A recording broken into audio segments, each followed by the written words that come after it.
Halo Sobat JPW, kembali bertemu dengan saya Tito.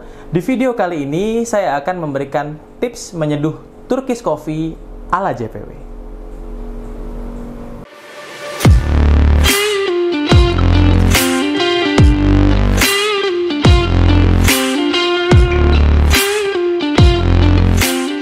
Seperti yang kita semua sudah ketahui bahwa tanaman kopi itu ditemukan di Ethiopia ya oleh seorang penggembala kambing ya, bukan penggembala sapi. Kalau penggembala sapi ya kule-kule. Ya.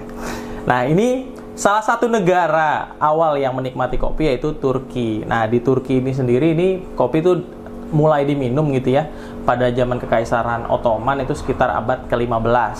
Nah, sebelum mesin-mesin atau alat-alat manual seduh manual kopi ditemukan kayak French press, mocha pot, Vietnam drip, V60, Aeropress dan lain-lainnya. Nah, di Turki itu udah mempunyai alat seduh manual sendiri.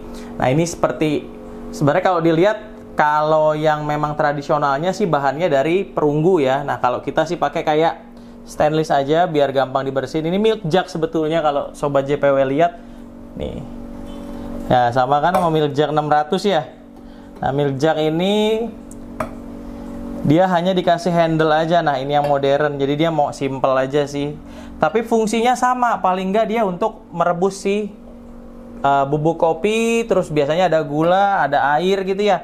Nah, ini kalau di Turki sendiri metodenya namanya ibrik ya, atau Turkish Coffee. Nah, kalau nama alatnya sendiri, nah Sobat JPW bisa banyak sih pengucapannya, cuman bahasa asli Turkinya itu namanya Cezva. Tulisannya Cezva, tapi bacanya Cezva. Kalau saya salah mohon dikoreksi. Nah, untuk metode seduh Turkish Coffee ini sendiri sebenarnya simple. Kita hanya memerlukan air panas atau air yang sudah dipanaskan. Nah, ini kita tadi udah panasin. Mungkin dinyalain lagi dikit. Kita pakai air dengan suhu biasanya sebelum mendidih ya, kurang lebih sekitar. Nah, kita pakai Latte Pro juga buat ngelihat temperaturnya dia. Air sebanyak 200 ml dengan suhu kurang lebih sekitar 60 atau 70 derajat. Nah, ini kita coba untuk tuangkan sebanyak 200 ml. Nggak harus 200 sih, ditimbangannya dulu nanti dituangnya aja. Nah, ini kan kelihatan nih masih di 85 ya. Ini kurangin dikit deh biar pas di 200. Nah, 204 oke lah. Nah, ini nanti air ini supaya dia tidak terlalu mendidih, kita tunggu dulu sambil menurunkan. Terus kita pakai bubuk kopi. Nah, ini lebih idealnya bubuk kopi itu digiling lebih halus lagi daripada grind size espresso. Nah, Sobat JP bisa lihat nih, gumpalan-gumpalan ini menandakan bahwa bubuk ini benar-benar halus banget. Jadi lebih halus lagi daripada espresso. Nanti ini akan kita taruh di potnya, Turkish pot ini. Si Turkish pot ini tanpa harus dikasih mendidih dulu. Tapi ini udah mulai hilang nih, 85, tunggu sampai. Nah, ini udah mulai hilang. Terus kita juga butuh gula sebetulnya, tapi karena di sini adanya simple syrup, oke lah ya pakai simple syrup. Jadi nanti gulanya kita ganti simple syrup. Jadi simple, hanya butuh air panas, suhu di 60-70 derajat. Terus kopi bubuk. Kopi bubuknya gimana Mas Tito? Bisa nggak kalau kita order di JPW? Bisa. Kali ini kita pakai special blend 70-30, 70 Robusta, 30 Arabica. Nanti kita juga cobain rasanya. Ini kita pakai 20 gram kurang lebih. Lalu pakai gula. Gulanya sih sebenarnya sesuai selera, karena saya biasanya minum nggak terlalu manis. Dan ini juga simple syrup ya, bukan gula pasir. Simple syrup tuh kayak 1 gram gula 1 ml air. Jadi kalau kita pakai 10 atau 15 berarti kurang lebih hanya 5 gram gula. Tapi udah dicampur airnya. Tapi nanti kita coba. Nah, ini udah mulai hilang tuh 80-nya. Sampai hilang aja. Dan metode ini termasuk yang tertua ya. Mungkin kalau nanti kita akan coba browsing atau kita share tuaan mana sama metode yang di Indonesia. Ini kan Turkish Coffee. Nanti Indonesian Coffee juga ada tubruk. Itu next kita akan bandingkan. Sebenarnya secara metode dia sama aja gitu dengan metode tubruk. Bedanya dia dididihkan bareng sama si kopinya. Kalau tubruk kan airnya itu juga nggak mendidih-mendidih banget. Sama, dia juga tidak mendidih-mendidih banget. ekspektasinya sih kalau secara literatur kurang lebih dia sekitar 90 sampai 95 derajat gitu. Tapi nanti kita coba sendiri dan kita rasain. Udah mulai hilang nih 70-nya hampir muncul, 80-nya udah hilang kan ya. Gitu. Nah, ini kurang lebih segini, kita taruh sini. Ini 75 atau 80 lah kalau gini. Kelihatan ya? Nah, ini kita taruh aja di sini dulu. Nanti kita juga akan buat duluan kopinya atau duluan airnya bedanya di mana sih gitu ya. Sebenarnya nanti akan kita aduk-aduk juga. Nanti kita akan coba juga mungkin di next konten bedanya apa kalau duluan kopinya baru airnya, atau air dulu terus baru kopinya. Ini tadi 201, kopinya kita kasih 20 gram kurang lebih. Jadi 221 ya. Oke. Terus gulanya nih ya, kita kasih sekitar 10 aja, jadi 230. Simple sirup ya, 15 deh tanggung, udah 13 soalnya. Nah, 15,9. Nah, ini kita didihkan, dan jangan lupa Sobat JP juga perlu timbangan. Jadi ini kita pakai kompor elektrik aja, terus kita mulai dari sekarang nih. Kita timer. Berapa lama? Nah, sambil kita nunggu dia, biasanya kurang lebih 1 menitan lah ya, untuk mencapai dia agak mendidih. Kita aduk dulu nih.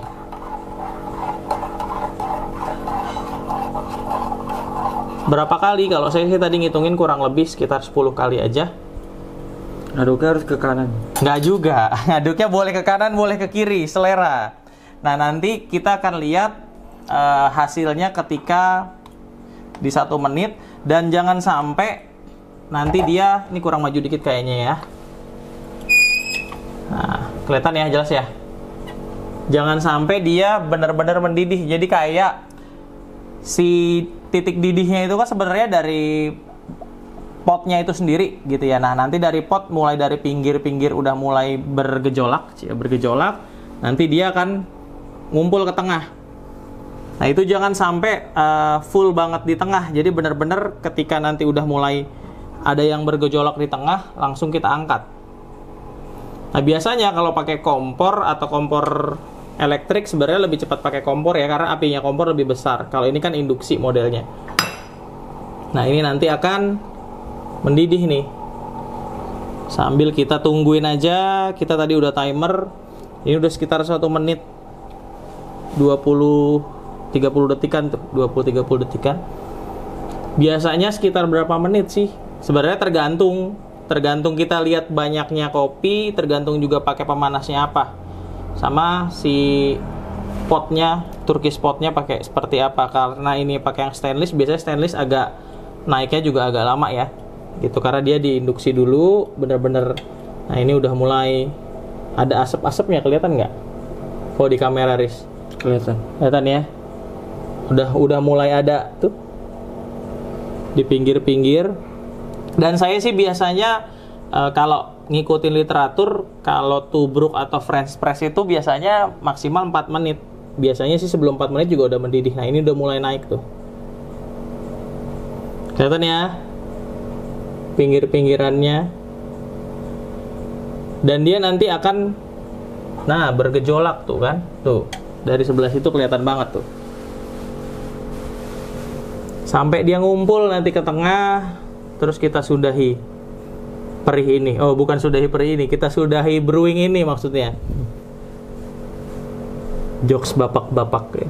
Nah, ini di 2 menit 44 udah mulai hampir semuanya, hampir naik semuanya. Kita kelarin di 3 menit 15 mungkin ya.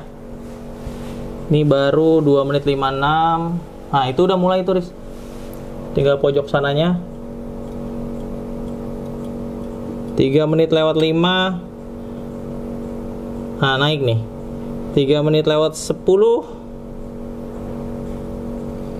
3 menit 15. Nah, udah. Nah, sebetulnya ini tinggal dituang saja. Dan biasanya karena dia bubuknya sangat halus, si ampas itu akan cepat turun dan tertahan juga di. Nah, tuh kelihatan kan ketahan? Kelihatan apa kelihatan banget? Ini. Nah, biar saya balik biar kelihatan. Ini dimatiin dulu. Nanti dia mendidih lagi. Nah, kelihatan banget ya ampasnya ya. Nah, ini masih agak panas, turunin aja deh. Nah, Turkish coffee siap dinikmati. Tadi kita pakai airnya 200, ya lebih 4 sih, jadinya 199,0. Kayak lagi diskon ya. Ya ini bisa lihat. Kayak lagi diskon 199,0. Nah, kita langsung cobain aja. Tadi panasnya. Ini kalau dicoba mungkin pakai sendok kali ya, biar nggak jontor-jontor amat. Kalau emang terlalu panas, sebenarnya sih nggak terlalu panas sih kalau dari deketin bibir ke mulut, bibir ke cangkir. Nah, dan memang bubuknya tuh karena halus banget, jadi dia bodinya bold banget nih. Kelihatan nggak? Ini apa ya, kalau dibilang ampasnya ada ampas atau enggak, sebenarnya sama kayak kalau kita nyeduh mungkin French press tapi kehalusan gitu mungkin ya. Ada yang naik-naik dikit ya kayak gini nih. Tapi bold banget. Dari warnanya juga kelihatan tuh. Kita coba dulu. Dan ini udah pakai gula ya. Tadi gulanya 15,9 ya. Kita cobain dulu. Kalau secara aroma special blend emang begini sih, karamel. Nanti cobain ya, ngeri-ngeri gitu gue nyobain, takut kepanasan.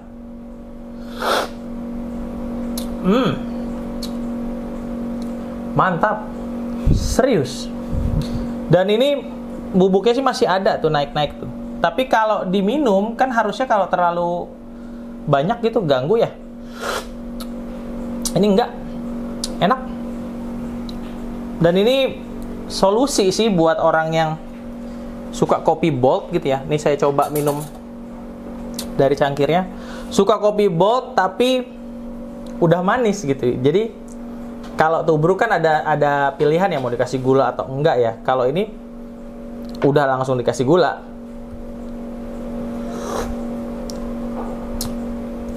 Kalau langsung sedikit lebih panas daripada pakai sendok karena langsung.